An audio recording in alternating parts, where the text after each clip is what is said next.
हरिर्नाम केवलम कलौ नस्ति भगतिरन्यथा।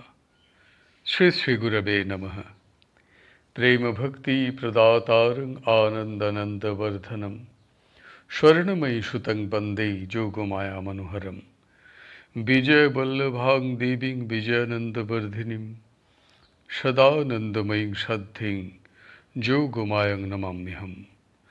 गुरुर्ब्रह्मा गुरुर्विष्णु गुरुर्देव महेश्वर गुरुरेव परं ब्रह्म तस्मै श्री गुरवे नमः। শ্রী শ্রী গোসাইজির জীবনী গ্রন্থ প্রভুপাদ বিজয় কৃষ্ণ গোস্বামী গ্রন্থ হতে পাঠ। আমরা গ্রন্থটির সাধারণ ব্রাহ্ম সমাজ ত্যাগ নামক প্রসঙ্গটি বর্তমানে আস্বাদন করিতেছি। ব্রাহ্মগণ প্রভুপাদের সকল কার্যের সহিত সহানুভূতি রাখিতে পারিলেন না। তাহার অনেক কার্য ব্রাহ্মগণের নিকট ধর্মবিরুদ্ধ বলিয়া মনে হইতে লাগিল। তিনি সাধু সন্ন্যাসীদিগকে মদ গাঁজা প্রভৃতি মাদক দ্রব্য প্রদান করেন। তাহার নিকট রাধাকৃষ্ণের লীলা বিষয়ক গান ও শ্যামা সঙ্গীত হয় এবং তাহাতে তিনি যোগদান করেন। তাহার বাসগৃহে হিন্দু দেবদেবীর মূর্তি রাখা হয়। দেব দর্শনের জন্য তিনি দেবালয়ে যান এবং দেব মূর্তির ভিতরে নিজের ইষ্ট দেবতাকে প্রত্যক্ষ করিয়া তিনি সেখানে প্রণাম করেন। তিনি অভ্রান্ত গুরুবাদে বিশ্বাস করেন। ব্রাহ্মদিগের নিকট এই সকল কার্য গুরুতর অন্যায় বলিয়া বিবেচিত হইল। এই বিষয় লইয়া কতকগুলি ব্রাহ্ম আন্দোলন উপস্থিত করিয়া ঘোট করিতে লাগিলেন। অতঃপর পূর্ণদা প্রসাদ সরকার ও শ্রীযুত গগনচন্দ্র হোম নামক দুইজন ব্রাহ্ম গোস্বামী মহাশয়ের বর্তমান মত সকল ব্রাহ্ম সমাজের অতিশয় অনিষ্টকর এই মর্মে সাধারণ ব্রাহ্ম সমাজের কার্যনির্বাহক সভার নিকট দুইখানি পত্র প্রেরণ করিলেন। পত্র দুখানির মর্ম নিম্নে প্রদত্ত হইল। প্রথম পূর্ণদা প্রসাদের পত্র। তিনি লিখিতেছেন, গোস্বামী মহাশয় বর্তমান সময়ে যে সকল কার্য করিতেছেন তাহা দ্বারা ব্রাহ্ম সমাজের অত্যন্ত অনিষ্ট হইতেছে। ইহার প্রতিবিধান হওয়া উচিত। গোস্বামী মহাশয়কে প্রচারক পদ হইতে বিচ্যুত করা হোক। তিনি ভিন্ন কি ব্রাহ্ম সমাজের কার্য চলিবে না? তিনি ব্রাহ্ম সমাজে থাকেন কেন?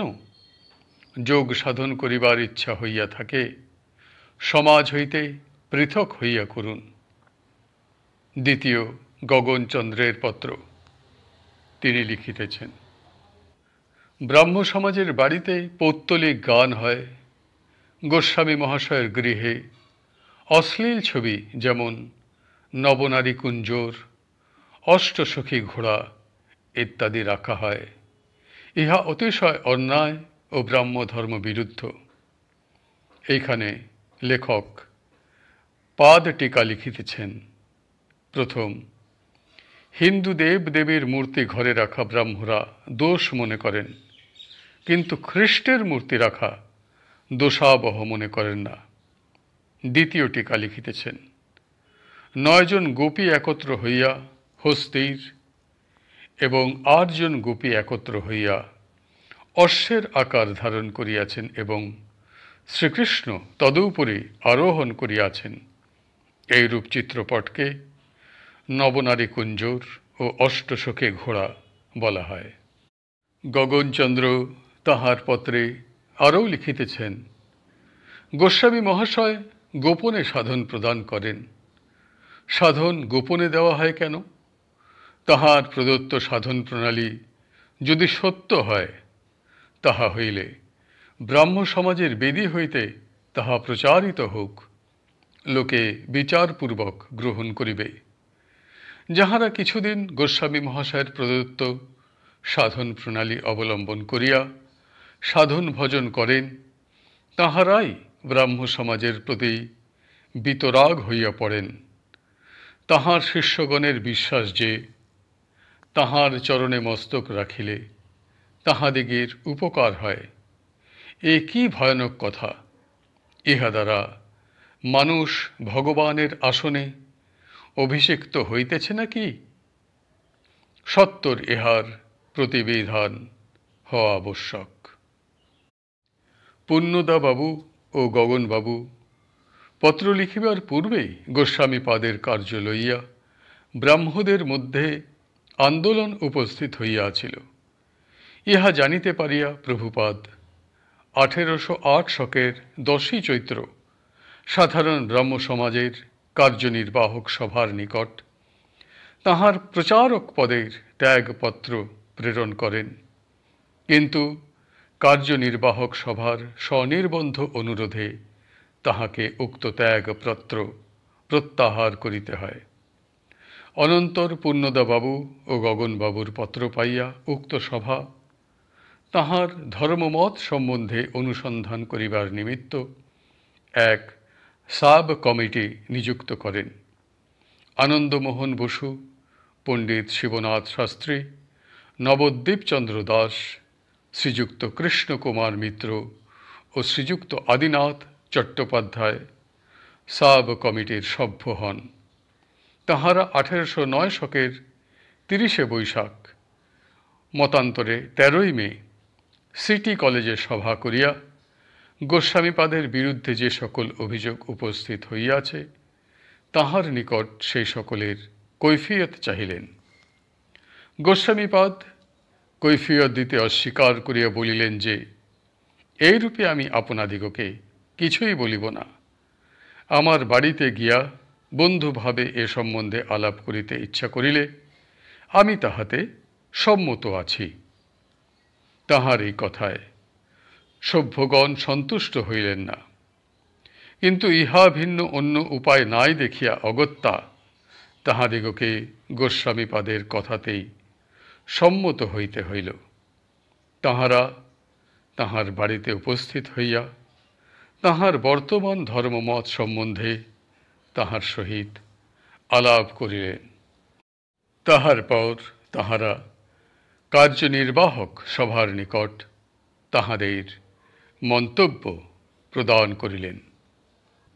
কার্যনির্বাহক সভার নিকট সাব কমিটির মন্তব্য প্রেরিত হইবার পূর্বেই গোস্বামী মহাশয় প্রচারকের পদ ত্যাগ করিয়া ব্রাহ্মবন্ধুদিগের প্রতিনিবেদন নামে এক আবেদনপত্র মুদ্রিত করিয়া সকলের নিকট প্রেরণ করিবার সংকল্প করিলেন। ইহাতে কলিকাতার ব্রাহ্মগণ অতিশয় ভয় পাইলেন। তাহারা মনে করিলেন এইরূপ হইলে তাহাদের দল ভাঙিয়া যাইবে। তাহাদিগের অনুরোধে গোস্বামী মহাশয় এ কার্যে ক্ষান্ত হইয়া অ্যালবার্ট হলে প্রকাশ্য সভা আহ্বান করিয়া প্রচারকের পদ ত্যাগ করিতে চাইলেন। ইহাতেও ব্রাহ্মগণ ভীত হইলেন। তাহারা আপত্তি তুলিলেন যে এরূপ করিলে ঘরের কথা বাহিরে প্রকাশ হইয়া পড়িবে। তখন ব্রাহ্মদের অনুরোধে সিটি কলেজে 17ই মে সোমবারে কেবল ব্রাহ্মদিগের এক সভা আহুত হইল। প্রভুপাদ উপস্থিত হইয়া তাহার পদত্যাগপত্র প্রদান করিলেন। সভাস্থ অনেকেরই ইচ্ছা ছিল যে তাহার এই পদত্যাগপত্র এখন গ্রহণ না করিয়া তাহাকে আরও কিছুদিন সময় দেওয়া হোক। ব্রাহ্ম সমাজের সহিত সম্বন্ধ ত্যাগ করা উচিত কিনা তাহা তিনি আর একবার ভালো করিয়া চিন্তা করিয়া দেখুন।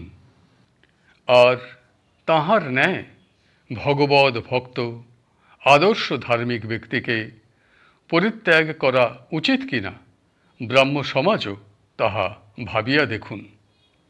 অনেকে এইরূপ অভিপ্রায় ব্যক্ত করিলেও শিবনাথ বাবু তাহাদের সকলের কথা উপেক্ষা করিয়া বলিলেন যে আমি কার্যনির্বাহক সভার পক্ষ হইতে গোস্বামী মহাশয়ের পদত্যাগপত্র গ্রহণ করিলাম। কার্যনির্বাহক সভা পদত্যাগপত্র গ্রহণ করা স্থির করিয়াছেন, তাহারা এই বিষয় লইয়া আর সময় নষ্ট করিতে চাহেন না। শাস্ত্রী মহাশয়ের এই কার্যে ব্রাহ্মগণের মধ্যে অনেকেই অসন্তুষ্ট হইয়া আছিলেন। এইখানে লেখক পাদ টিকা লিখিতেছেন। শ্রীযুক্ত হেরম্বচন্দ্র মৈত্র, শ্রীযুক্ত কৃষ্ণকুমার মিত্র এবং অন্যান্য ব্রাহ্মগণ এই অভিপ্রায় ব্যক্ত করিয়াছিলেন। আজকের পাঠ এইখানেই সমাপ্ত হইল। হরি বল, হরি বল, হরি বল। জয় গুরুদেব, জয় গুরুদেব, জয় গুরুদেব।